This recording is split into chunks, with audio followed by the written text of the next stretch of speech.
আসসালামু আলাইকুম। আমি আপনাদের মাঝে আজকে একটা নিউ ব্লগ নিয়ে আসলাম। আসলে দেখেন আমাদের এটা হচ্ছে আমাদের বাড়ি। আমি যদি আপনি ফার্স্ট টাইম একটু বলে দেখাই, এটা দেখছেন এটা হচ্ছে আমাদের বাড়ি। আর আমি আপনাদের দেখাবো আমাদের হচ্ছে নিচু গাছটা, আমাদের মানে বাগানে আমাদের হচ্ছে গাছে এবার হচ্ছে কী পরিমাণে একটা নিচু আছে, এই যে আপনাদের দেখাই। এই দেখেন কেবল হচ্ছে বেশি বড় হয় নাই, কেবল হচ্ছে একটু বড় বড় হয়েছে, এত পরিমাণ নিচু হয়েছে এবার। কিন্তু আমাদের এই গাছের একটা হচ্ছে দোষ আছে, মানে এক বছর পর পর হচ্ছে নিচু হয়, মানে প্রতি বছরে আসে না, মানে এক বছর গ্যাপ যাবে আর এক বছর আর কি নিচু হবে। সো হচ্ছে এটা হচ্ছে কিসের জন্য হয় আর হচ্ছে হচ্ছে কী কারণে এটা হয়, সবাই যদি কেউ একে জেনে থাকেন তাহলে অবশ্যই হচ্ছে কমেন্টে বলে যাবেন।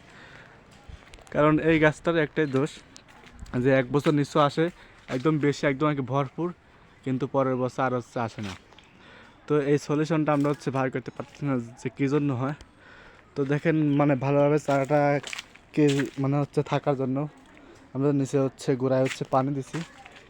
আর পানি দেওয়ার পরে আমাদের গাছটা এরকম একদম আমাদের ঘরের পাশেই গাছটা, দেখেন এই গাছের জন্য আমাদের ঘরের কী অবস্থা। আর পরিষ্কার হচ্ছে করা হয় না, কারণ এখানে মানে মানে বেশিরভাগ মানুষ মানে সবসময় থাকে না, এদিকে কেউ হচ্ছে আসে না, এজন্য হয়তো আর কি পরিষ্কার করা হয় না।